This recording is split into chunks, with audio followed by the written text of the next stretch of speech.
Bienvenue à la discussion. Le dissident. Aujourd'hui, on se penche sur un vrai bras de fer. Un bras de fer qui pourrait vraiment redéfinir les liens entre la tech et l'État. D'un côté, on a la société d'intelligence artificielle Anthropic, les créateurs du modèle Claude, et de l'autre, le Pentagone. Exactement. Et l'enjeu, il est taille. L'administration américaine veut utiliser cette IA pour des applications militaires, mais elle se heurte à un mur. Le mur des garde-fous éthiques qu'Anthropic, pour l'instant, refuse de retirer. Le dissident. Ce qui nous amène à notre question centrale, je pense, la vraie divergence. Cette pression, cette insistance pour avoir une IA militaire sans aucune bride éthique, est-ce que c'est le pur produit de la vision de l'agenda politique très personnel du président Donald Trump? Ou bien est-ce que ça répond à un impératif beaucoup plus profond, une sorte de raison d'État de la machine de défense américaine qui profite simplement du climat politique pour avancer ses pions? Le dissident. Et c'est là que nos avis divergent. Pour moi, c'est une évidence. On est face à une poussée institutionnelle du Pentagone. L'administration actuelle n'est que le catalyseur, l'accélérateur d'une volonté qui la précède et qui lui survivra probablement. Alors que moi, je suis convaincue que sans l'impulsion directe de la Maison-Blanche, sans cet agenda très précis du président, eh bien cette confrontation n'aurait ni la même forme, ni surtout la même violence. On assiste à la mise en œuvre d'une vision politique, pas juste une négociation de contrat. Le dissident. Le cadre est posé, allons-y. Bon, je commence, si vous le permettez. Pour moi, l'argument de la poussée institutionnelle, il passe un peu à côté de l'essentiel. La politisation. Une politisation à outrance et très concrète de l'IA par cette administration. Ce n'est pas une simple ambiance, c'est une doctrine. Regardons juste les faits. D'abord, il y a le symbole, le renommage du Department of Defense en Department of War. C'est prévu pour septembre 2025. Ça, ce n'est pas anodin. C'est un message qui dit en substance, la nuance c'est terminé. Le dissension, mais ça ne s'arrête pas là. On a le document stratégique, America's AI Action Plan. Et les mots sont importants. Il faut une, je cite, domination technologique mondiale incontestée et sans égale. Et pour y arriver, la méthode est simple, démanteler les barrières réglementaires inutiles. Et puis, on passe du plan à l'ordre direct.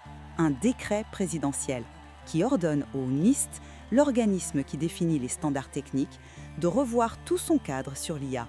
Et pour y faire quoi? Éliminer les références à la désinformation, à la diversité, à l'équité et à l'inclusion et au changement climatique. On ne demande pas un outil plus performant, on demande un outil purgé. La pression sur Anthropic, c'est l'application directe de ça. Une véritable croisade idéologique qui vient du bureau ovale, le dissident. D'accord. Mais j'aborde la question sous un angle complètement différent. Voir la main du président absolument partout, c'est flatteur pour lui peut-être, mais c'est une lecture qui manque un peu de profondeur institutionnelle, je trouve. Reprenons les faits. Oui, mais les faits bruts. Ce que rapporte la...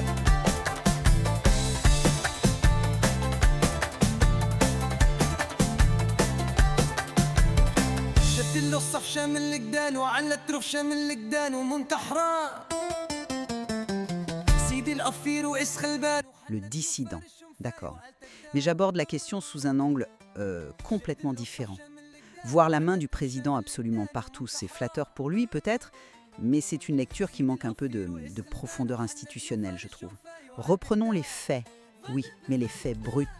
Ce que rapporte la presse, d'Axios à Reuters. Est-ce qu'on a la moindre preuve d'un ordre direct, d'un appel de Donald Trump à la direction d'Anthropic? Non, aucune. La pression, elle est exercée par qui? Par des hauts fonctionnaires de l'administration, souvent anonymes, et des porte-paroles du Pentagone, comme Sean Parnell. Ce sont eux qui sont au front. Le dissident. Et que demande-t-il? Le Pentagone veut un accès à l'IA pour toutes les utilisations légales. Mais ça, c'est la demande de n'importe quelle armée du monde depuis toujours. Donnez-moi la meilleure technologie et ne me demandez pas ce que je vais en faire, tant que ça reste dans un cadre légal. Cette quête de flexibilité maximale, c'est l'ADN du Pentagone, peu importe qui est à la Maison-Blanche. Le conflit n'est pas né en 2025. Il est né le jour où une entreprise privée a décidé que sa technologie avait, en quelque sorte, une conscience. Des lignes rouges, pas de surveillance de masse de citoyens, pas d'armes autonomes. C'est cette friction entre la mission de l'appareil militaire et l'éthique nouvelle de la tech qui est le vrai moteur.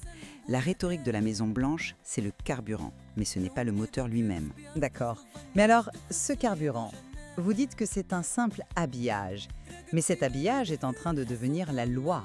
Le décret Preventing Woke AI in the Federal Government, ce n'est pas une suggestion, c'est contraignant. Quand on ordonne au NIST, qui est censé être un arbitre technique, de purger ses standards de toute référence au climat ou à la diversité, on ne crée pas juste une ambiance. On transforme une guerre culturelle en critère d'appel d'offres. La technologie doit passer un test de pureté idéologique. Et c'est là que ça devient personnel. Le PDG d'Anthropic, on le sait, a soutenu financièrement un adversaire de Trump. Est-ce qu'on peut vraiment croire que c'est un hasard si son entreprise est dans le viseur aujourd'hui ? Le dissident. Mais attendez, justement, si c'était une vendetta politique aussi ciblée, comment vous expliquez que d'autres entreprises, comme OpenAI, Google ou même ZAI, qui ne sont pas franchement des bastions pro-Trump, ont déjà accepté de lever certaines de leurs restrictions pour des contrats militaires ? Ça montre bien que la pression est générale, non ? Elle s'applique à tout le secteur. C'est un bon point, mais... Le dissident. La rhétorique de la guerre culturelle, c'est une tactique, un levier extraordinairement efficace. Pour le Pentagone, c'est une aubaine. Au lieu de dire publiquement « on veut une IA capable de faire des choses que vous trouveriez moralement difficiles », ils peuvent dire « on lutte contre une IA woke, partiale, qui refuse de servir l'Amérique ». C'est un habillage politique génial pour un besoin militaire très brutal. Ça délégitime les garde-fous d'Anthropic en les faisant passer pour du militantisme. Le débat public devient IA patriote contre IA woke. Alors que le vrai débat, pour les militaires, c'est IA avec contrainte contre IA sans contrainte. L'idéologie, c'est l'arme rhétorique, pas la cause du conflit. Mais qui charge cette arme ? Qui la pointe ? Ça nous amène à la question de savoir qui mène la danse. Vous parlez du Pentagone comme d'une entité autonome, mais ces hauts fonctionnaires, ils ne sont pas en roue libre. Ils appliquent une feuille de route. Et cette feuille de route, l'AI Action Plan, elle vient d'où ? Elle est supervisée par les conseillers directs du président. Les négociateurs ne font qu'exécuter une vision qui leur a été imposée, la domination par la déréglementation. Isoler le Pentagone, c'est regarder le bras qui frappe en oubliant le cerveau qui a donné l'ordre. Le dissident. Je pense que vous sous-estimez la puissance de la machine bureaucratique. Restons sur les faits. La menace la plus dure contre Anthropic, c'est de les désigner comme un risque pour la chaîne d'approvisionnement, un supply chain risk. Ce n'est pas un tweet, c'est l'équivalent d'une mise à mort administrative. Si vous êtes sur cette liste, le gouvernement fédéral ne peut quasiment plus travailler avec vous. C'est une arme typique des agences du Pentagone, c'est leur levier. Un haut fonctionnaire a dit à Axios une phrase qui est glaçante. « Il sera extrêmement pénible de démêler tout ça, et nous allons faire en sorte qu'il paye le prix de nous forcer la main. » Ça, ce n'est pas le langage d'un politique. C'est le langage d'une institution qui se sent défiée sur son propre terrain. C'est une métaphore intéressante, mais elle suppose que la destination est fixée par le Pentagone.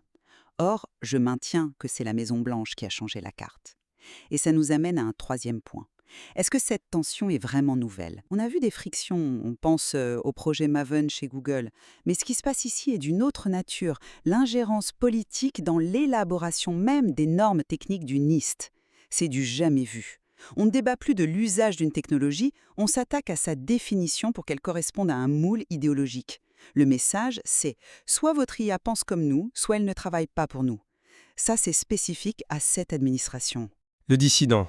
Je ne suis pas d'accord sur le diagnostic de la nouveauté. La tension fondamentale, elle, n'est pas nouvelle, mais son origine s'est inversée. Pendant des décennies, le Pentagone poussait la technologie et la société suivait. Aujourd'hui, et c'est ça le vrai tournant, ce sont les entreprises technologiques qui arrivent avec leur propre constitution éthique. C'est Anthropic qui dit « ma technologie ne fera pas ça ». C'est une inversion du rapport de force. Et le Pentagone se heurterait à ce mur, quelle que soit l'administration, parce que ses limites entrent en collision frontale avec sa mission. Le dissident Linkin Sertil, le projet Maven que vous citez, c'était sous une autre administration et la tension venait déjà de là. La différence, c'est qu'aujourd'hui, ce ne sont plus seulement les employés qui protestent, c'est la politique officielle de l'entreprise. L'administration actuelle ne fait que rendre ce conflit structurel plus visible, plus brutal, parce que son style, c'est la confrontation. Mais le conflit lui-même était inévitable. Bon, pour synthétiser ma position, cette confrontation avec Anthropic n'est pas un simple conflit contractuel. Elle est la conséquence directe d'une politique délibérée du président qui vise à soumettre le développement technologique à son agenda. Un agenda nationaliste, dérégulateur et surtout idéologiquement intransigeant. L'IA n'est plus un outil, c'est une arme. Les dissidents. Et pour ma part, سيد القفير وقس خلبان وحنا ضيوف فرشهم فايو عالتكدار فادر بالفايو بتاع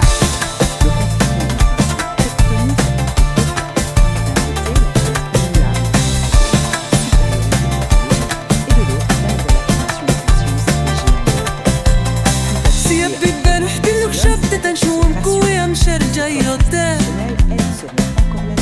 نزولا بيرتا والنياج روس كوسين وصينا حتى يستزكيان سيب بيبان حدلو شبتة نشوف مكوية مشار جاي ردان Le dissident. نزولا بيرتا والنياج روس كوسين وصينا حتى يستزكيان فادا بالفايو دا